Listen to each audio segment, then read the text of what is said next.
আজকে আমার মনটা অনেক খারাপ, কেননা আমি সবাইকে ছেড়ে আজকে ঢাকা চলে যাচ্ছি।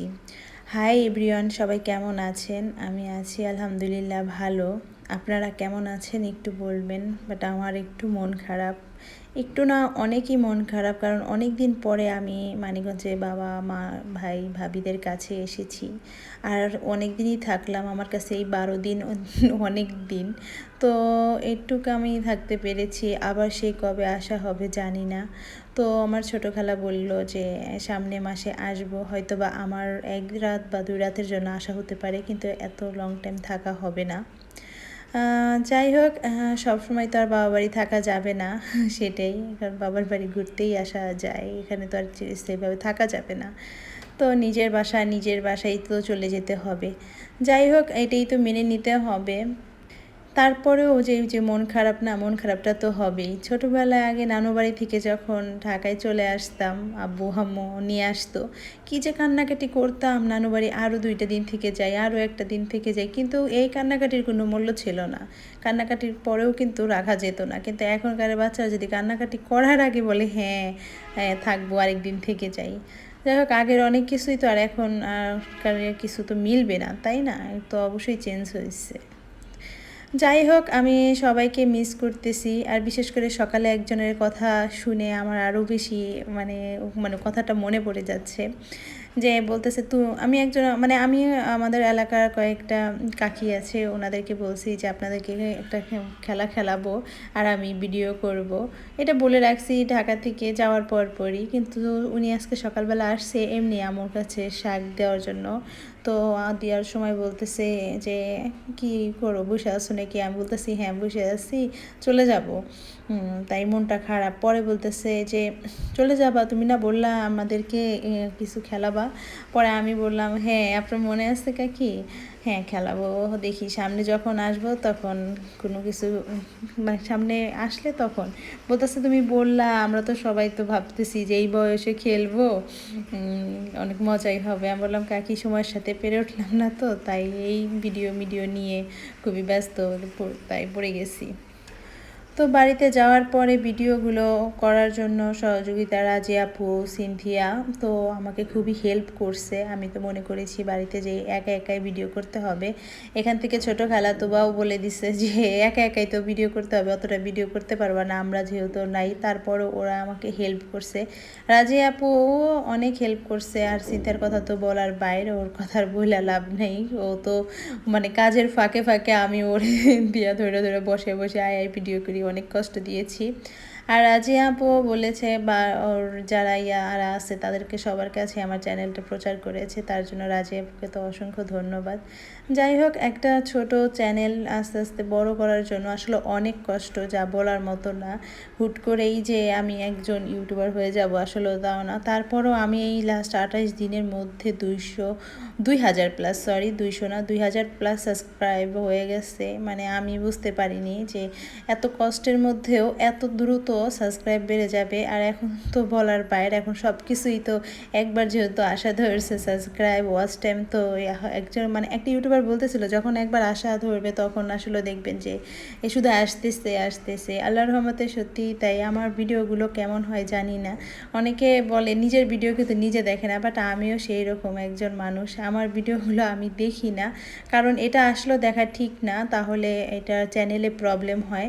কারণ নিজের ভিডিও, তারপরে আরেকটা কথা আমি আপনাদেরকে জানিয়ে দিই, অবশ্যই এই আছে না 3-4টা জিমেল খোলা, আপনি ভিডিওগুলো দেখলেন, একটা মানে আছে না 3-4টা ফোন আপনার কাছে আছে, আপনার হাজব্যান্ডের, আপনাদের মা বাবার, একই ওয়াইফাই দিয়ে দেখতেছেন, এটা কিন্তু ফেসবুকে মানে ফেসবুক না মানে ফেসবুকেও আবার আপনাদের ইউটিউবেও এটা কিন্তু ধরা পড়ে যায়, ঠিক আছে?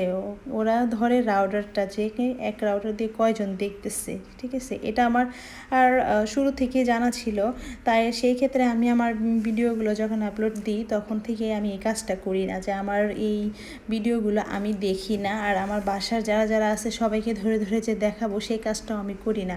কারণ এই কথাটা আমি যখন শুনছি যে না, একটা একটা রাউটার থেকে কয়জন দেখতেছে সেটা নাকি দেখা যাবে, ঠিক আছে। আর সেই ওয়াচ টাইমটা নাকি ধরবে না, তাহলে কেমন হলো ব্যাপারটা? তাহলে তো মানে সমস্যা না? এত কষ্ট করে ভিডিওগুলো করব, তারপর যখন আমি দেখবো আমার ওয়াচ টাইমটা অনেক বাড়তেছে আর নিজেরাই হয়তো বা 5-6 ঘন্টা বাড়িয়ে দিল, তাহলে ব্যাপারটা কেমন হলো না? একসময় দেখা যাবে যে ওয়াচ টাইমটা নাই। তো আবার কেউ ভুল করেও কিন্তু ফেসবুকে ওয়াচ টাইম কিনবেন না, কারণ এটা কিন্তু একদম মারাত্মক ভুল। কারণ আপনার ফেসবুকে প্রচুর পরিমাণ, ফেসবুকে আর হলো আপনার এদের ইউটিউবে, দুইটার কথাই আমি বলতেছি, যেহেতু আমি ইউটিউব চ্যানেল আমার, আমি এর জন্য আমার ইউটিউবের কথাও বলতেছি যে অবশ্যই আপনারা কিনবেন না, কিনে ওয়াচ টাইম কমপ্লিট করবেন না। আপনাদের যদি মনিটাইজেশন অন হয় তাই একটা সময় সেই মনিটাইজেশনটা থাকে না, ঠিক আছে। এটা কিন্তু ভুল, এই কাজটা করবেন না, আপনারা কেউ এই কাজটা করবেন না। কারণ এই এত কষ্ট করে হয়তো বা আপনি 2000 ওয়াচ টাইম করবেন, বাকি 2000 কিনে নেবেন, ব্যাপারটা কেমন হবে তখন? একটু কষ্ট করেন, যেখানে আপনার 3 মাস সেখানে আপনার 6 মাস লাগবে, কিন্তু আমাদের তো 1 বছর টাইম দেওয়াই আছে, তাই না? তো 1 বছরের জন্য যদি আপনারা দিন রাত 24 ঘন্টায় যদি ভিডিও বড় ভিডিওগুলো করে দেন, তাহলে দেখবেন যে আস্তে আস্তে ওয়াচ টাইমটা চলে আসবে। আর বিশেষ করে লাইভটা অবশ্যই করবেন। আমি তো দেখি ঢাকায় এসে, মানে ঢাকায় আসছি, এখন লাইভ চেষ্টা করব যে একবার সকালে একবার বিকেলবেলা 2 টাইম লাইভ করার জন্য, যাতে না আমার রিয়েল ওয়াচ টাইমটা আসে। আমি কোনোভাবে ফিক ওয়াচ টাইম নিয়ে আগাতে চাই না, কারণ এটা আমি পরেই বুঝবো। কারণ এখানে ফেসবুক একটা রোবট আছে, রোবট থেকে ধরা পড়ে যাবে সব। এখন একটা মানুষ যে ফট করে ধরবে তা না, ওখানে কোনো রকম 19-20 হইলে সেটা ধরবে। এই যে 1টা বছর কষ্ট করার পরে যদি কোনো রকম কোনো প্রবলেম হয় চ্যানেলের, কেমন লাগবে? কষ্টটা কি কম? একটা ভিডিও করার পরে সেই ভিডিওটা দেওয়াটাই কি শেষ কাজ? না, সেটার অনেক কাজ থাকে, অনেক পরিমাণ কাজ, যা বলার মতো না। আমি একা একটা মেয়ে মানুষ, আমি অনেক, মানে একা একটা মেয়ে মানুষ, অনেকক্ষণ ভরে আমার এডিট করতে হয়, থাম্বনেইল বানাইতে হয়, তারপরে আবার ভিডিওগুলো দিতে হয়, মানে খুবই কষ্ট হয়ে যায়। বাসার কাজকর্ম সব কিছু মিলে অনেক ব্যস্ত হয়ে যায়, আর অনেক কষ্ট হয়ে যায়। তো এই ক্ষেত্রে আপনাদের, মানে এরপরে আমি যদি মনিটাইজেশন অন করতে যাই, তখন যদি কোনো রকম কোনো প্রবলেম হয়, তখন কেমন লাগবে? এর জন্য বুঝে চিন্তা ভাবনা করে হলেও পাটা আগাতে হয়, যাতে জানি পরবর্তীতে সেই কাজের জন্য আমি না পস্তাই। তো আপনারা এটাই করবেন, কারণ এখন আমাদের আর অনেকেই বলবে যে ওয়াচ টাইম কিনে নেন, তারপরে সাবস্ক্রাইব করে না, এই কাজটা ভুলেও করবেন না। ওয়াচ টাইম কিনলে সেই ওয়াচ টাইমটা থাকবে না, সাবস্ক্রাইবটা তো অবশ্যই থাকবে না। নিজে চেষ্টা করেন আশেপাশে যারা আছে তাদেরকে দিয়ে সাবস্ক্রাইব করাবেন, আর আপনার কন্টেন্ট ভালো হলে অবশ্যই আপনার সাবস্ক্রাইব এমনি চলে আসবে। হয়তো বা আপনাদের সাবস্ক্রাইবটা বাড়তে একটু টাইম লাগবে, কিন্তু যখন একজন ইউটিউবার বলছিল, যখন একবার আশা ধরবে না, তখন শুধু আসতেই থাকবে। কন্টেন্টের দিকে একটু মনোযোগ দেন, কিভাবে কি করে সাবস্ক্রাইব বাড়াইতে হয় সেটার দিকে মনোযোগ দিলে দেখবেন যে সব কিছু সহজ হয়ে গেছে। আর কোনো কাজ তো ইউটিউব তো আর আমাদের হাতে করে টাকা দিয়ে যাবে না, এখান থেকে টাকা ইনকাম করা অনেক কষ্ট। এটা ইনকাম করার চেয়ে যদি কেউ ইনকামের জন্য যদি ইউটিউব নেন, তাহলে আপাতত এই চিন্তা ভাবনা বাদই দেন। কারণ 2024-এ অনেক চ্যানেল অন হচ্ছে, আপনারা পেরে উঠবেন না। যদি শখের জন্য ইউটিউব চ্যানেল ইউজ করতে চান, তাহলে মনিটাইজেশন অন করে শখ পূরণ করা যায়। আপনার একটা চ্যানেল আছে, যাই হোক, আমি আমার ইউটিউব যে কারণে খুলেছি, আমার সত্যি অনেকটা শখের জন্যই আমি আমার ইউটিউব চ্যানেলটা খোলা।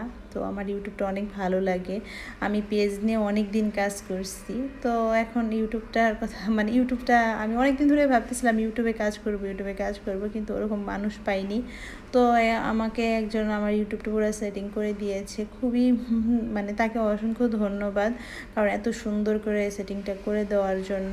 আর আরেকটা কথা, যে অবশ্যই ভালো কন্টেন্ট তৈরি করেন, এবং ভালো ভিডিও যদি আপনারা দেন, তাহলে অবশ্যই দেখবেন ইউটিউব। তো আমি আজকে আমার কথা আপনাদের সাথে শেয়ার করলাম, কিছু কথা ছিল, কিন্তু অনেক মন খারাপ ছিল। সেই মন খারাপের মধ্যেও ভাবলাম যে আপনাদের সাথে কিছু কথা বলি। তো যাই হোক, বাবার বাড়ি থেকে চলে এসেছি, আবারও যাব মনকে সান্ত্বনা দিই আর কি। যারা আমার এই চ্যানেলটা দেখতেছেন, চ্যানেলের ভিডিওগুলো দেখতেছেন, কি কোথায় ভুল সেগুলো একটু ধরিয়ে দিবেন। আরও মানে সামনের দিকে আগানোর জন্য অবশ্যই আমাকে কমেন্টস করবেন। আপনাদের কমেন্টস দেখলে আমার আগ্রহ আরও বেড়ে যায়। একটা লাইক দিবেন আর সাবস্ক্রাইব করতে ভুলবেন না যারা নতুন আছে। তো আমি এখানেই আপনাদের সাথে বিদায় নিচ্ছি। আল্লাহ হাফিজ।